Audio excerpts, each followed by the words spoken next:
Fala pessoal, trazendo mais um vídeo para vocês e hoje eu quero mostrar uma partida dele mesmo, o Karpov, um dos grandes jogadores da história do xadrez.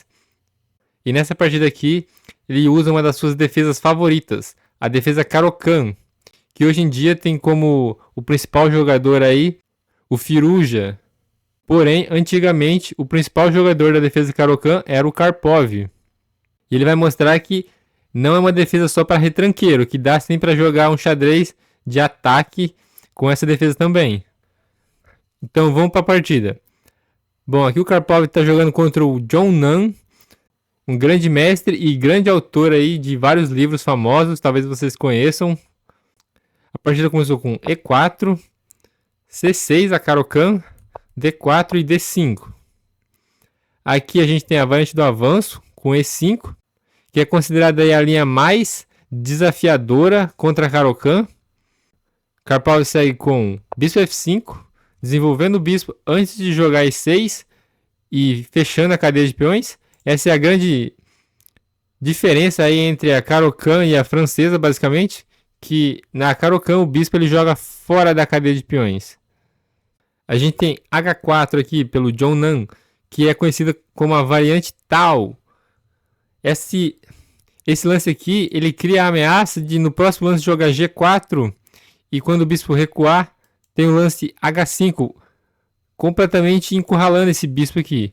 Por isso as pretas têm que jogar o lance H5 para impedir isso. E agora vem o lance C4, atacando o centro das pretas. O Karpov joga E6, reforçando o centro. Além disso, abrindo aqui espaço para desenvolver o bispo e o cavalo. Segue cavalo C3 e agora cavalo E7. Esse cavalo aqui ele não pode vir para F6, que é o desenvolvimento mais natural, geralmente, por causa do avanço do peão. Porém, esse cavalo ele vai acabar indo para D5. Seja porque as brancas vão capturar aqui e o cavalo vai recapturar, ou as pretas vão capturar em C4, abrindo espaço aqui para o cavalo poder ir para D5. E assim podendo desenvolver o bispo. As brancas seguem com bispo G5, cravando o cavalo. E agora o Karpov joga D toma C4, dando início àquela ideia que eu falei. Vem o lance bispo C4 e agora cavalo D7, desenvolvendo a ala da dama. As brancas seguem com cavalo G2. E agora as pretas precisam dar um jeito de desenvolver essas peças aqui. Elas precisam desenvolver esse bispo, porém o cavalo precisa sair da frente. Só que o cavalo não pode sair porque ele está cravado. Então aqui as pretas precisam ou jogar com essa dama para cá, ou fazer o que o Karpov fez, que é jogando F6, quebrando a cravada. A vantagem de jogar F6 é que depois da captura e da recaptura, as pretas vão conseguir abrir essa coluna G, o que vai dar muitas possibilidades de ataque para as pretas. Aqui as brancas recuam o bispo e agora vem cavalo B6, manobrando o cavalo e ganhando um tempo no bispo. Bispo D3 e agora dama D7, preparando para fazer o roque grande. Afinal, o roque curto não é nem um pouco aconselhável aqui, já que está totalmente aberto a ala do rei. A gente vai querer colocar as torres aqui nessa coluna em vez disso. O rei vai ficar muito mais seguro aqui na ala da dama. As brancas saem com cavalo F4 e agora roque grande. Aqui as brancas jogam bispo E2, evitando a troca de bispo e criando aqui uma pressão nesse peão de H5 que está isolado aqui.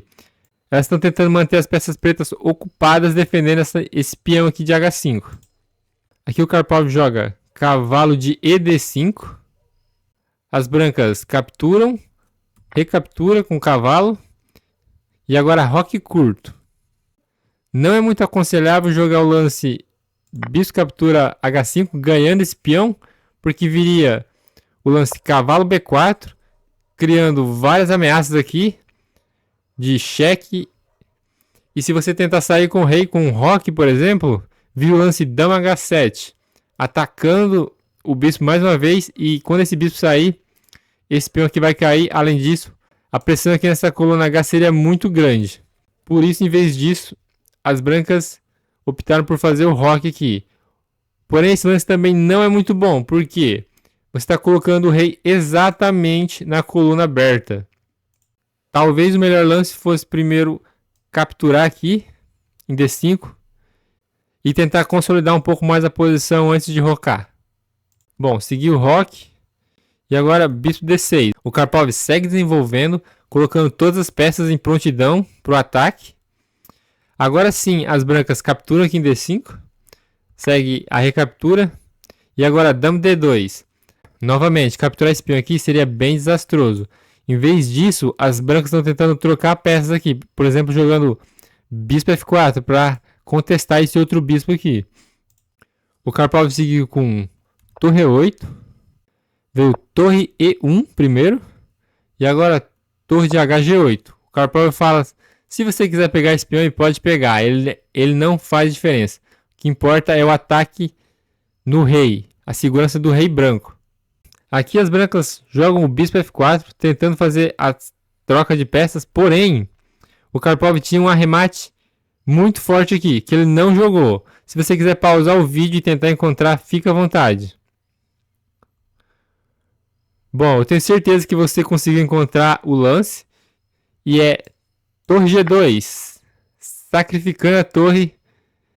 E depois de rei captura a torre, vem o lance bispo F5.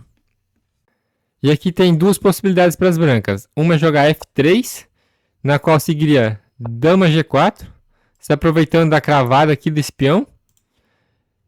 E agora depois de rei F1, dama H3, vai seguir um ataque de mate aqui. Tem checkmate em mais ou menos uns 10 lances aqui. Vem a torre, o bispo. Tá... Esse rei aqui ele não consegue se salvar.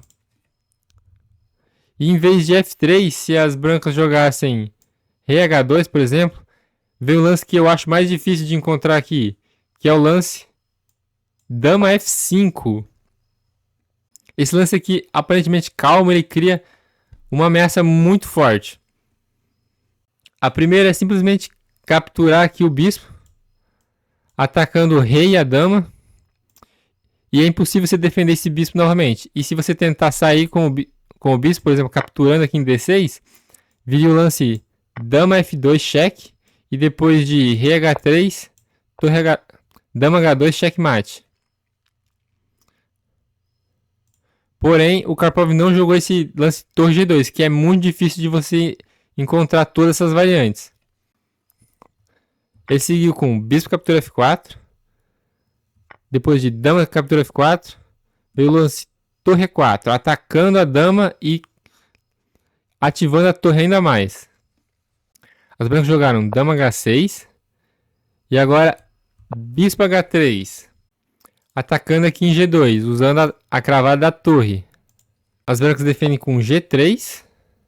E agora, ainda mais forte do que capturar aqui o peão com a torre, porque o peão está cravado, o Karpov joga torre de GE8, pressionando aqui nessa coluna esse bispo aqui, cravando esse bispo. As brancas defendem o bispo com a dama, capturando o peão. E agora vem o lance dama F5, atacando a dama, propondo a troca das damas e tentando tirar esse defensor aqui do bispo. As brancas não tem muito o que fazer, elas trocam as damas, o bispo recaptura. E agora as brancas precisam dar um jeito de se livrar dessa cravada aqui, porque elas estão prestes a perder o bispo. Não adianta só defender com o rei aqui, porque o bispo viria aqui para a diagonal, colocando mais pressão ainda. Elas encontram aqui uma solução que é jogar G4. E depois de bispo captura G4, bispo captura G4 com cheque. Sorte que é cheque. E agora depois de torre captura cheque, elas perderam apenas um peão. Mas como elas tinham um peão de vantagem, que foi o peão de H5 aqui, o material está temporariamente igualado. Só que as brancas têm vários peões muito fracos, como esse peão de D4 e esse peão de H4, que estão atacados pela torre. A atividade das torres pretas é bem maior que a das brancas. Veio o lance rei F1. Agora o Karpov, seguindo o princípio da simplificação, que é quando você tem uma vantagem, você deve trocar as peças para diminuir a chance do seu oponente de ter um contra-jogo e também para facilitar a sua vida. Eu fiz um vídeo sobre isso, vou deixar aqui para você assistir se você quiser. Ele segue aqui com torre captura 1, cheque, torre captura 1. E agora torre captura H4, ganhando peão. O John 1, em vez de defender o peão aqui, ele resolve contra-atacar o peão de F6. O Karpov joga F5 primeiro. E depois de torre F6 atacando o peão novamente. Ele decide trocar os peões com torre por D4, torre por F5. E aqui o Karpov tem um peão limpo a mais. Além disso, ele tem a iniciativa. E vai seguir com torre D2, atacando os peões brancos aqui. E a torre branca não consegue defender esses peões. Veio o lance torre F8. Esse cheque aqui é cheque de desespero. Quando você está perdido, você não tem o que fazer. Todo mundo dá esse cheque. É impressionante. Até os jogadores do mais alto nível. O Karpov simplesmente sai com o rei. Continua dando cheque aqui. Porém, isso é basicamente inútil. Vem rei B6. E agora F4. A única esperança das brancas é esse peão passado aqui de F. Porém, o Karpov vai conseguir ganhar todos os peões aqui da ala da dama. Ele captura aqui em B2. F5. E agora torre toma 2.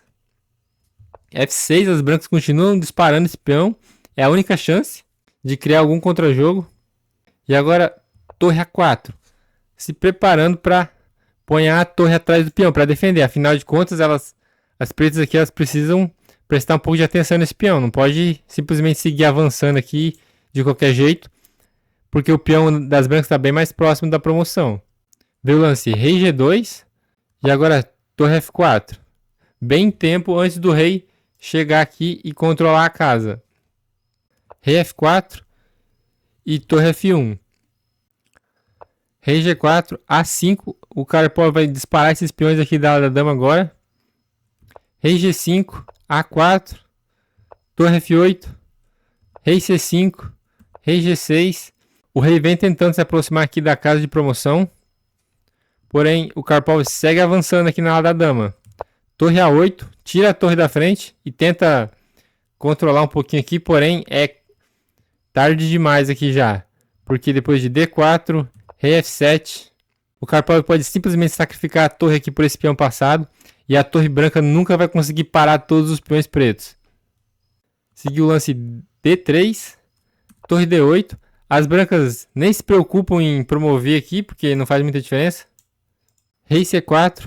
Torre D6. E aqui o Karpov falou, já tá bom desse negócio aqui. Sacrificou a torre pelo peão. Ele ia ter que sacrificar essa torre eventualmente. Então, tanto faz onde que ele sacrifica. Antes ou depois da promoção.